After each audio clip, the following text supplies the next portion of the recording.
jako akawuwo. Omuntu omu akakasiddwa okubanga afudde oluvannyuma lw'okugwa akabenje mmotoka ey'ekika kya Toyota Prado namba UAR 689H mwabadde bweremeredde omugoba waayo ne yeerindigula ennume y'ekigwo.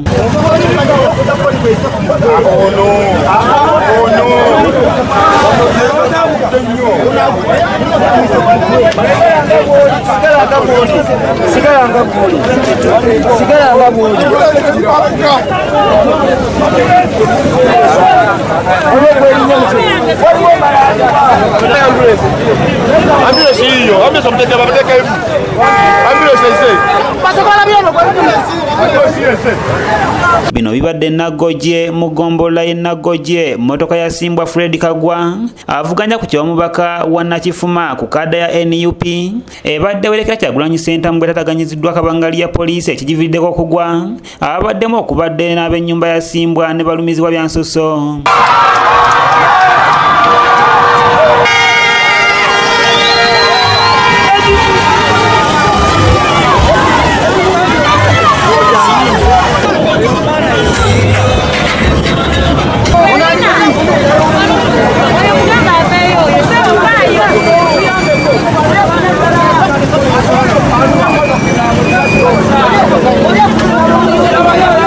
Bano baddusiddwa mu ddwaliro e Kawolo kyokka omu ku bo ategerekese nga Sempala Jonathan ow'emyaka 23 n'assa gw'enkomerero nga yakatuusibwa mu ddwaliro lino.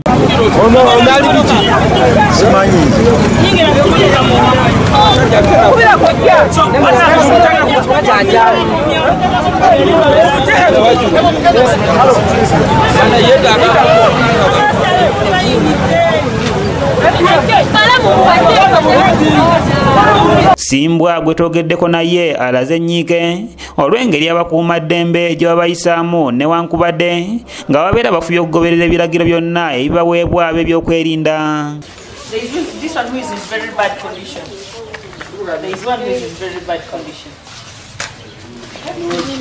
Asake badde na matabadole. Ese center. Bwamanyi bwe. Ese center badde. Bafiiremu ku muzikiti wabajja naffe tutadde abalwadde.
Kyagulanyi Ssentamu Robert ng'asinziira ku kadda ya NUP okuvuganya ku bwa pulezidenti bwa Uganda leero atalaaze disitulikiti y'e Mukono wamu ne Buyiko kulaba ng'afuna obuwagizi obunaamutuusa mu State House wakati mu kuwakanyizibwa poliisi nga ne mu bitundu ebimu tiyaggaasa anuusiddwako.